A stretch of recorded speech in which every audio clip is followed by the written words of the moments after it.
একদম ছোট্টবেলার বন্ধু ঋষি, কুহু একই পাড়ায় থাকে। ওদের একটা গ্রুপ আছে, ওরাও বড় হয়েছে, সঙ্গে বড় হয়েছে গ্রুপ। কলেজ পাশ করার পর থেকে ঋষি কেমন বহু মার্কা সাজগোজ করে, ডজনখানিক প্রেমও করে ফেলেছে। কুহু ঠিক অপোজিট, সব রকম পোশাকই পরে, কিন্তু শাড়ি ওর খুব প্রিয়। এই এতদিনে প্রেম করছে কুহু। পাড়ার এক বার্ষিক অনুষ্ঠানে গ্রুপের সকলের দেখা হলো, তবে ঋষি যেন অন্য কিছুই দেখল। সাদা শাড়ি, এলো চুল, চোখের তলায় পুরো কাজল। কুহু কি চিরকালই এমন অন্যরকম সুন্দর, না আজই ওকে এমনটা দেখাচ্ছে? নিজেকে প্রশ্ন করলো ঋষি। তারপর থেকেই ঋষির সব হিসেব গুলিয়ে গেল। মাথায় ঘুরপাক খাচ্ছে শুধুই কুহু। এ আর সহ্য হচ্ছে না। একদিন বিকেলে কুহুর বাড়িতে চলে গেল ঋষি। কুহু ভাবলো এমনি আড্ডা দিতে এসছে বুঝি, কিন্তু ঋষির মনে তখন ঝড় উঠেছে।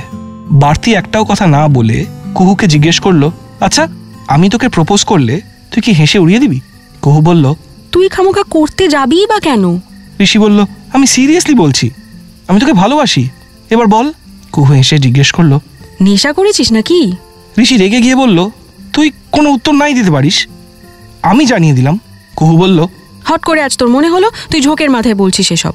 এবার ঋষি একটানা বলে গেল, কি করবো? হ্যাঁ, এখন মনে হয়েছে, হুট করে হয়েছে, মরে যাব।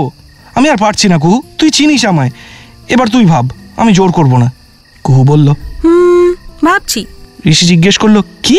এই যে বললি তোকে আমি চিনি, তা চিনি বটে, বুঝতে পারছি আমার কপালটা এবার পুড়ল।